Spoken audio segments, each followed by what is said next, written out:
No, you mentioned last week Chicago, they pretty much flipped Roquan into Edmonds as well as TJ Edwards, and for less than money, they're able Right. to land DJ Moore. They got Claypool, Mooney. What else did Chicago? They let Montgomery go, which I agree with. I think that he was drafted by the previous regime, so they're not tied to the guy. Why give him a second contract? I don't I know. mean, I guess that he kind of still. makes I feel sense. like Khalil Herbert was better than him last year anyway. I mean, so I don't think it really hurts him too much. Then they pick up a Deontay Foreman, so good number two back can be a starter if needed to. So I don't think they losing much, to be honest.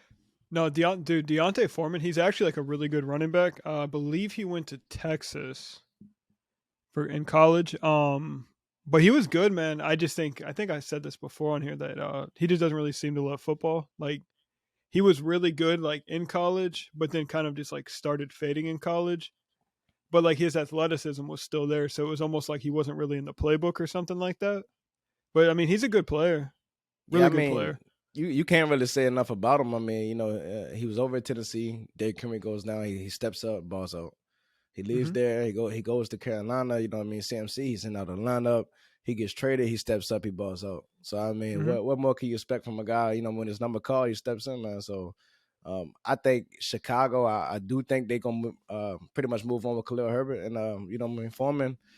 It keeps him hungry, man. And I think what I mean, for a guy like that, you want to keep him hungry, keep that chip on his shoulder, man. What I mean, with Fields, I think the best thing that Chicago has done this offseason, something I was calling about, we're calling for a while, was just get him some weapons. You know what I mean? Build Right. around them, kind of see what you got. And I think they've done so, man. What I mean? The only thing is like the defense. I feel like they've hit it all. And then look, they got all this capital right now. You know what I mean? The draft is fully in front of them. This is another team who can possibly draft some more weapons. Hey, they can take some swings anywhere they want at this moment. And what I mean, at this moment, I have to give them an A. You know what I mean? Just starting this year off. Matter of Right. fact, I'll give them an A plus for how they coming right now. No, I think Chicago at the moment, like with the roster they have today, I don't think they're a playoff team. I think it's more of like a 5 to 7 win range. But if they can kill this draft, man, I do think that they're a year away from competing for the NFC North. I I think think they that could is compete this possible. year. I mean, Barn, whatever happens with Aaron Rodgers, I think he's out the door. Minnesota, I think Chicago can compete with all those teams. The only thing is you have a Detroit team that has been stacking, and now if we're going to just talk about a great offseason, we might as well just stay right there, man. How you like what Detroit has done so far? Now, Detroit, they've knocked it out of the park as well. A lot of moves, and I think the NFC North is going to come down to the draft. Like out of those teams, like Chicago, Detroit, man, like they've got solid lineups at least on paper. But obviously that's got to translate to the field. But like if the Detroit's got extra picks in the first round as well, they both have first round Yeah, picks. they stacking, man.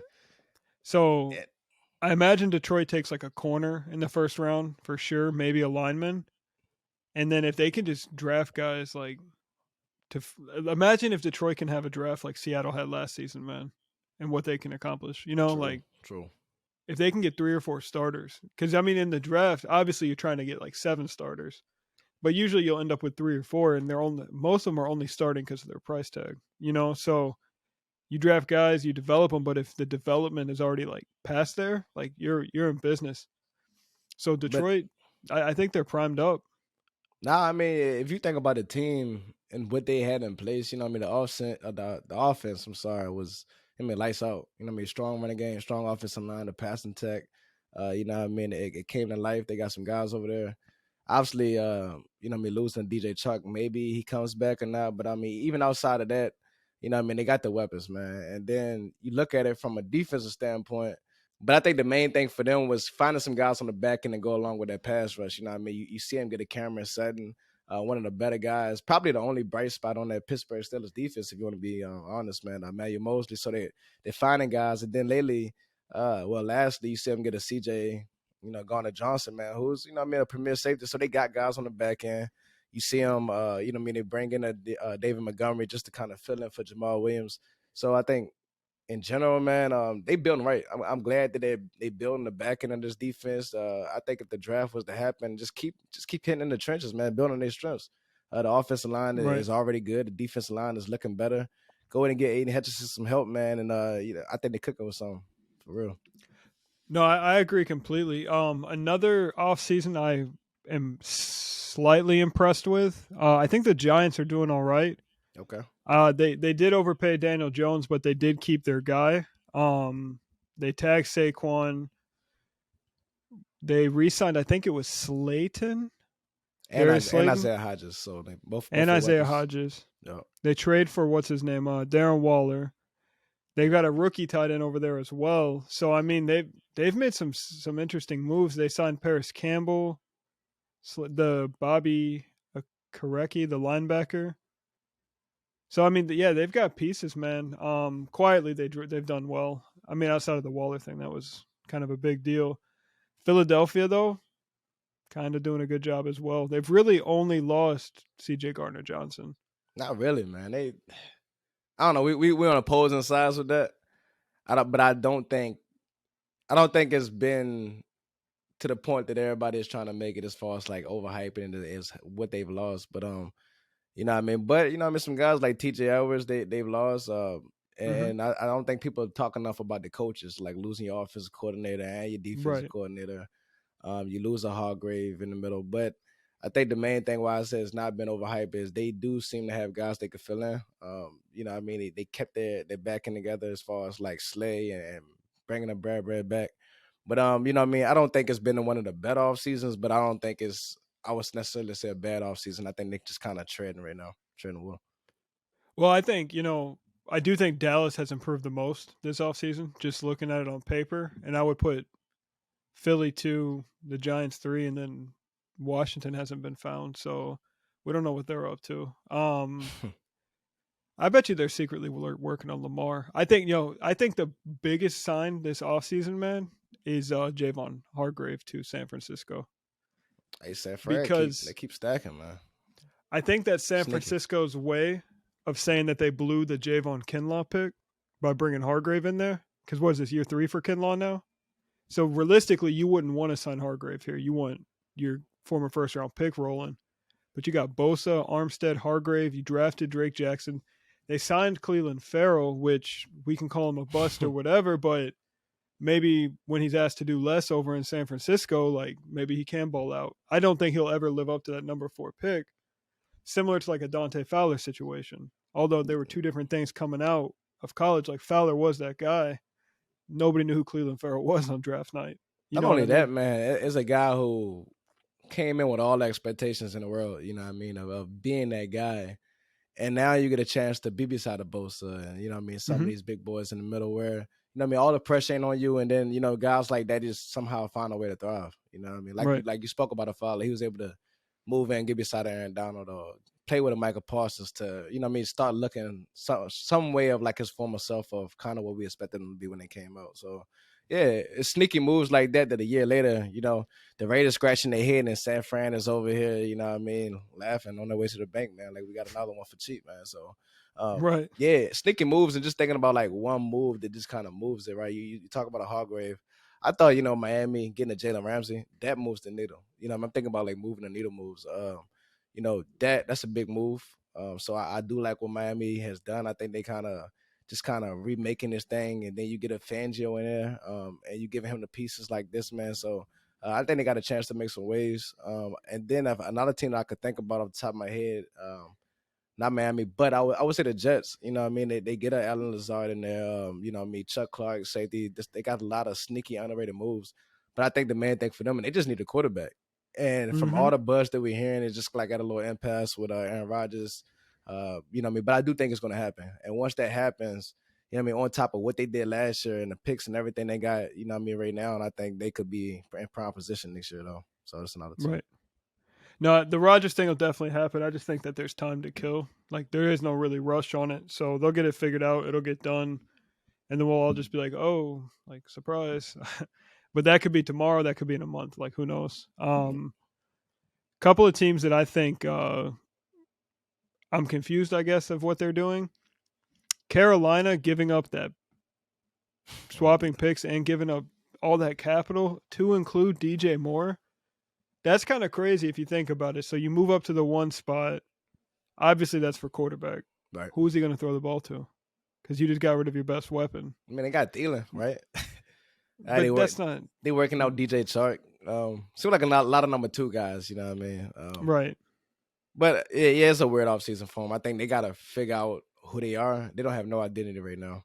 I think the main thing about the Panthers right now is they got a young defense, and maybe they can hang their head on that, stick to what they was doing. They lost a Foreman, but they did get a Miles Sanders, so maybe they stick to that identity that they have over there, and just make life easy for the young quarterback, whoever it's going to be, whether that's Stroud or Bryce Young. So we'll see. But yeah, it's definitely been weird for them. I think weird for the Broncos, weird for the Raiders as well. Right. It's been a 2 steps forward, 3 steps back for me, because I'm like, damn, you make a move, you get Jimmy G. I'm like, okay, that's not bad. Trey Wilder. I'm like, dang, what you doing? You go get rid of I ain't gonna say go get rid of. I didn't even realize Matt Collins was a free agent. That was on me. I thought he stepped in well. You lose him and you go get Jacoby Myers. So I'm back and forth with him, but I don't know if anything has kind of moved them anywhere where they need to be in a division. I don't know if they're ready to compete with the Kansas City Chiefs.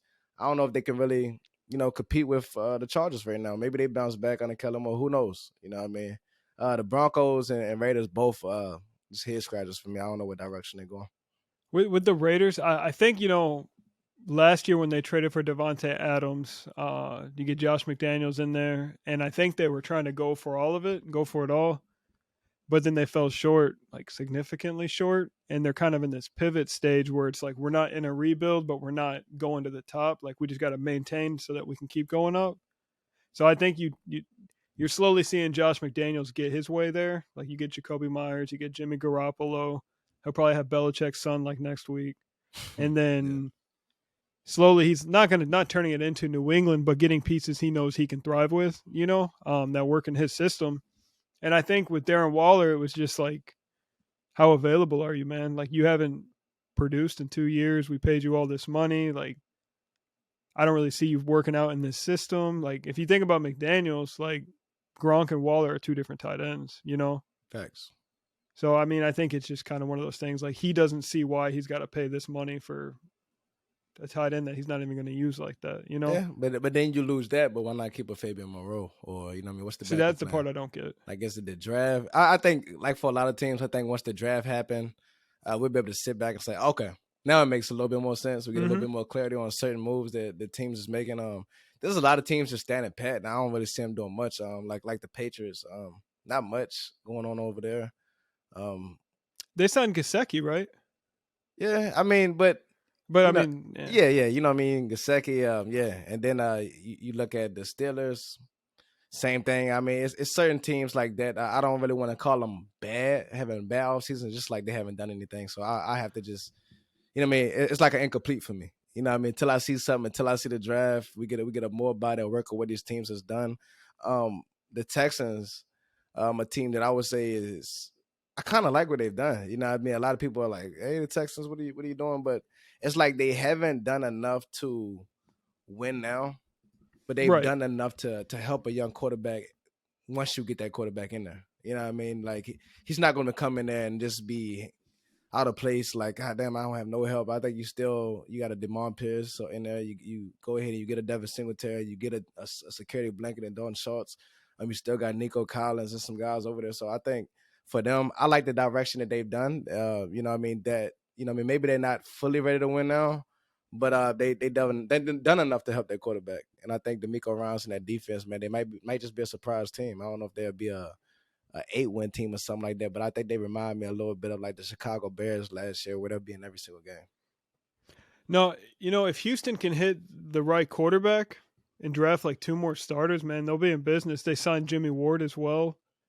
A whole lot of pieces on the defensive line: Sheldon Rankins, Derek Rivers, Mario Addison, Hassan Ridgeway. Like, they kind of got a lot of bodies, and then they just kind of were signing like random people. Houston does this weird thing. Well, those guys that are like a Rex Burkhead, like one of those guys that like shouldn't be signed anymore. You just draft a guy kind of player. Like, but he just end up productive though. Like Rex was decent, you know what I mean? But it's weird. What is also weird is it's crazy. Like, what are they doing as far as like their direction? I think, like I said, they're gonna get that quarterback and they're gonna be okay. But that division, like, they have a chance to do something. Like Tennessee, like, where are they going? We don't really have a direction. as far as what's going on right there. And then you think about the Colts, man. Maybe they get a quarterback. If they get a quarterback, I think they're working with something. Obviously, but we don't know. I think that division right there is like one of the biggest unknowns for me, man. So they kind of right where they need to be. I like it so far. As far as sneaky moves, I think seeing Buffalo scooping there and get a Damian Harris, I kind of was Mm-hmm. thinking that it will be Zeke. I thought Zeke fit everything he was going to do, and then getting a Damian Harris, and I'm like, oh yeah, this is a perfect situation, perfect fit. I do feel like he's the better back between him and Zeke at this point of his career, and I think he'll fit in well. And they needed like a bruiser, so I thought, just seeing that come through, I thought that was very sneaky, man. I like that pickup. Another sneak play, Jamal Williams signing with New Orleans. I like that a lot. He can Oh kind yeah, of step in there and kind of fill that Mark Ingram role that they've been missing. But I don't know how good Kamara is anymore. He kind of seemed to fall off a bit last season. He was still good. I mean, but offensively, they were pretty bad. I do think that they've got a shot to win the division this year. I mean, you get Carr, Olave in year 2. Michael Thomas is oh, back. they got the weapons for sure. So I mean, offensively, they're sound. I think they offensively that's scary, man. Yeah. Besides Derek Carr, but I'm playing. I don't know. I'm not sold on Dennis Allen as a head coach, but the Jamal Williams, like, he is a good player and he led the league in touchdowns. But I think I heard a stat. It was something like 17 rushing touchdowns off of 21 goal line carries. Oh, he got all of them. That's They crazy. they But I kind of mean, they kind of did Swift dirty, where it was like, I'm not saying he didn't do any of the work, be like, inside the, from like mm-hmm, 80 to 20 whatever, but getting down there, it was like Jamal Williams and nothing, like, hey, Swift, you're going out the game. And mm-hmm, but you can't knock a guy. It's kind of remind me of the Zeke situation with Pollard. Once they get down right. there, you got to know how to find the end zone. Who's going in there.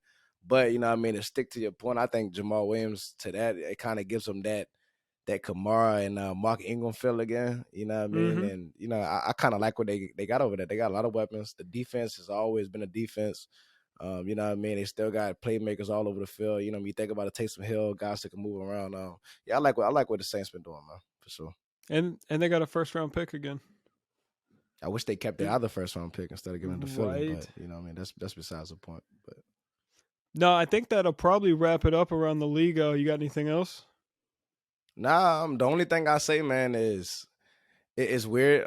Like, all the quarterbacks are going to the AFC side, and once Aaron Rodgers goes there, like the shift of power is crazy, because you got Dak, Mm-hmm. who's who's like the oldest tenured quarterback in the league at this point, which is crazy to hear. Um, and then outside of that, you're just dealing with like a Jalen Hurts. And then obviously with San Fran over there, man, it's just wide open. So I think it's good for both sides. The AFC, seeing all these guys battle it out on this side, and then for the NFC side, seeing teams like Detroit and Chicago just kind of getting together and making moves. I'm kind of excited to see these teams rebound, in the future. I think it'll be an Right. exciting league, man. Exciting year for the league, for sure.